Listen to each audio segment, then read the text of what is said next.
Welcome to Prescribing Lifestyle, the podcast that's all about empowering you to live your healthiest, happiest life. I'm your host, Dr. Avi Charlton, and each week we'll dive into the latest research, practical tips, and inspiring stories to help you optimize your well-being. From nutrition and fitness to mental health and mindfulness, we'll explore every aspect of lifestyle medicine, giving you the tools you need to make informed decisions and take control of your health. Whether you're looking into preventing disease, managing chronic conditions, or simply elevate your quality of life, Prescribing Lifestyle is here to guide you on your journey to wellness. So, sit back, relax, and get ready to embark on this transformative adventure towards a healthier, happier you. Let's dive in. Hi, welcome to another episode of Prescribing Lifestyle. Today, the topic is understanding the basics of a low-carb diet. I'm going to talk about how we can do a low-carb lifestyle, the fundamentals of low-carb diets, including what they are, how they work, and the potential health benefits. We're going to go briefly about the misconceptions and myths about the low-carb diet. And I'm going to provide some practical tips on getting started on a low-carb lifestyle. So, what is a low-carb diet? A low-carb diet usually means we cut down our carbohydrate intake to less than 50 grams. A ketogenic diet is also a low-carb diet, which usually means we cut down to 20 grams, less than 20 grams of carbohydrates a day. So, what happens is we teach our body to not relying on our glucose fuel.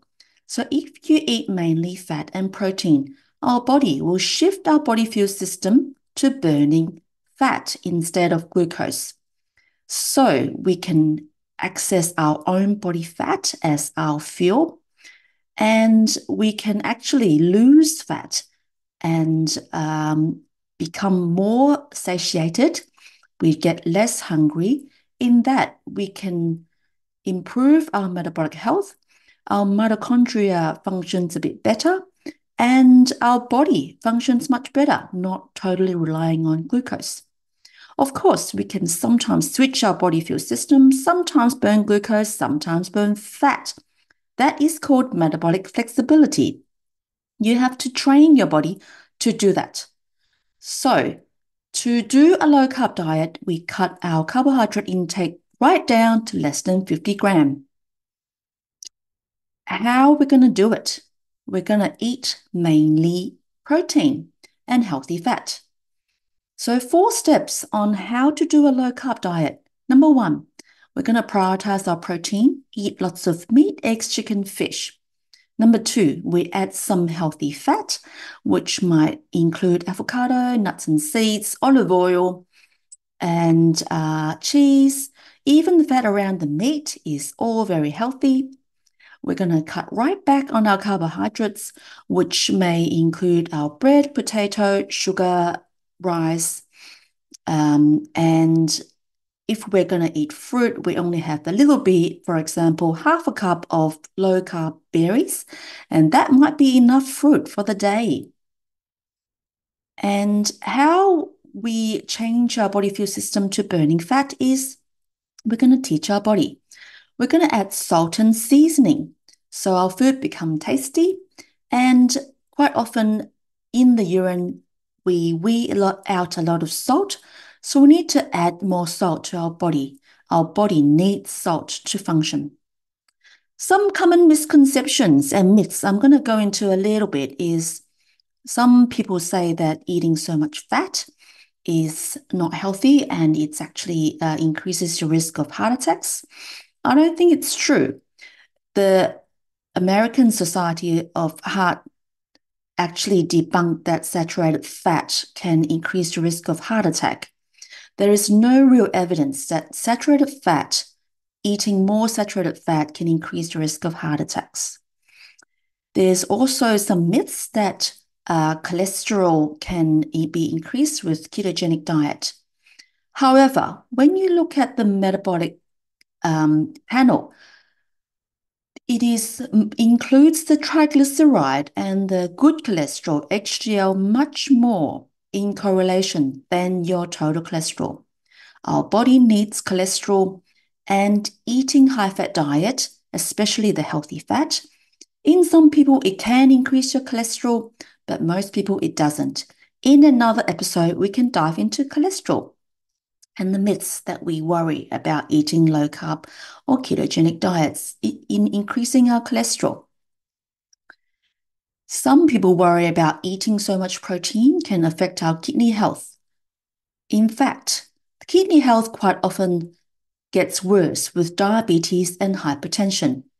Eating a low-carb diet quite often can improve our diabetes, improve our blood pressure, improve our hypertension, and in turn, it can improve our kidney health.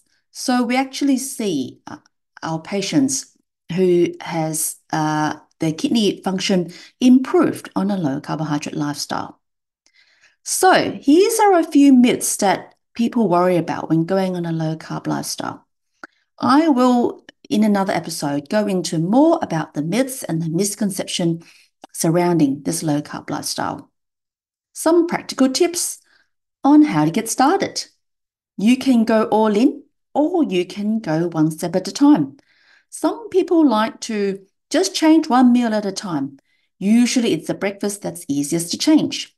If you change your breakfast to eating good satiating food, for example, 2 or 3 eggs, quite often you feel more full. Instead of eating cereal and oats, which will leave you hungry an hour or two later, you eat a satiating breakfast with good protein, good healthy fat, and you feel full until lunchtime. So make sure you eat lots of protein, meat, eggs, chicken, fish, and you eat above ground veggies. Stay away from the bread, potato, pasta, sugar, pastry, cereal, and oats. Limit our fruit. Eat above ground veggies. Stay away from the starchy veggies. That is the start of a low-carb lifestyle. That is the practical tips. Make it simple. Follow me for more ideas on how you can sustain and maintain a low-carb lifestyle. Until next time, I will give you more tips on how to eat low-carb. Thank you. Before we finish, I want to tell you about an exciting event I'll be hosting. I have planned a low-carb dinner at Bucatini Restaurant in Mitcham on Saturday, 18th of May, 6:30. Please join us in this event with delicious food, inspiring conversations, and practical insights on how to live a low-carb lifestyle. I have invited health coach Charlene Lester and nutritionist Carla Vive Carter as guest speakers. I have organised sponsors with prizes in the goodie bags. We have plenty of time to ask questions and connect with each other. And we'll have an amazing lucky draw with lots of contribution from our sponsors. So please join me in this amazing event I have put together for you.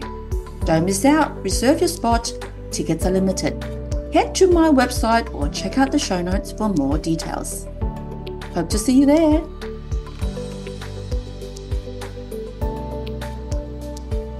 Thank you for tuning in to another episode of Prescribing Lifestyle. We hope you found today's discussion insightful and motivating. Remember, your health journey is a marathon, not a sprint. Implementing small, sustainable changes over time can lead to sustainable improvements in your well-being. Remember, these podcasts are not to be treated as medical advice. You should see your own doctor for medical treatment, or you can come in to see me in my clinic in Melbourne Low Carb Clinic, face-to-face or telehealth Australia-wide. If you have enjoyed today's episode, please subscribe, rate and review us on your favourite podcast platform. Your feedback helps us reach more listeners and continue bringing you valuable content. I also want to invite you to head to the website of Melbourne Low Carb Clinic to download a free ebook and join my free community on Facebook. Stay connected with us on the socials. And don't forget to share this podcast with your friends and family who might benefit from our discussions. Until next time, keep prioritizing your health and embrace the power of lifestyle medicine. Take care and see you soon on Prescribing Lifestyle.